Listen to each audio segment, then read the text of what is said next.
How much does landlord insurance cost? $365 per annum. How much is it for a unit? $365 per annum. How much is it for a house? The same.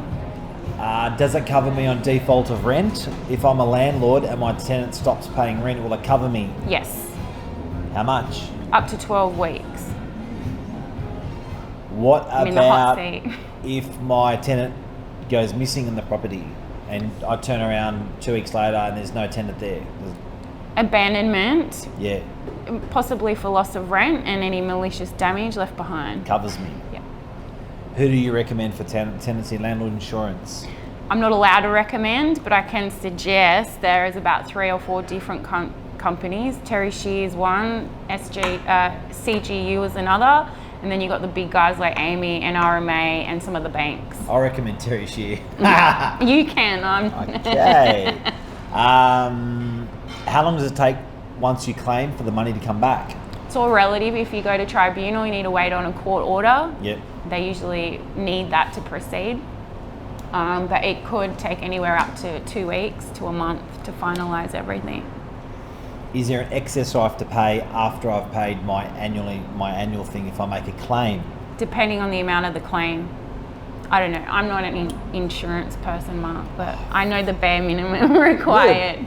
You're Cleo, the property manager of 12 years experience and knows everything. I don't like to get to that insurance part, but if we do end up having to get to that point, it's, paramount as a landlord that you have it. With your investment property, have you taken out tenancy insurance? Yes. With my investment property, have I taken insurance? I don't think so. I don't pay tenancy insurance because I'm a risk. I don't mind a bit of a risk. Most landlords take it out, they don't want the risk. No. It's all about risk. Yep, managing risk is pretty much all we do, really, minimising loss, and that's throughout the whole tenancy. So how many percentage of our landlords would have tenancy insurance? I'd say about 80. And that's increased over the years, obviously seeing the value. You claim it back on tax as a deduction. It's tax deductible. Yeah. If my managing agent fails to pay my landlord insurance, am I covered? No.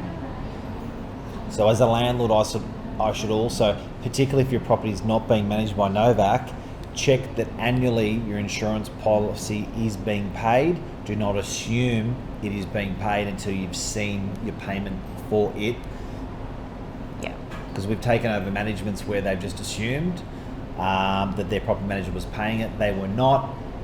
We've taken over the business. And I've said, haven't you noticed it coming out every year? And they went, actually, no.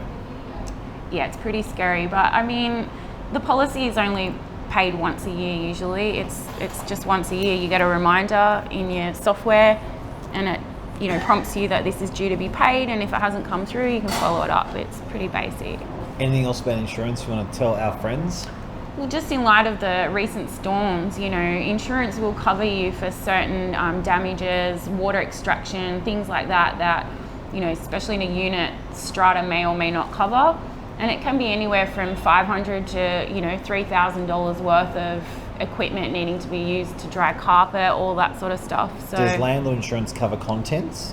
Not tenants' possessions, no. Carpet? Carpet, it can, yes, depending on the policy. Fire in the kitchen? Yep. It's worth having, definitely worth having, or having a chat about it, seeing what your policy is like, if you want to upgrade it, include things you might not have wanted in the past, but it makes everything easier if a landlord does have the insurance. Ladies and gentlemen, one of the best property managers in the country, Cleo, thank you so much. No problem. Any questions, call Cleo, call me, call us, we're happy to help.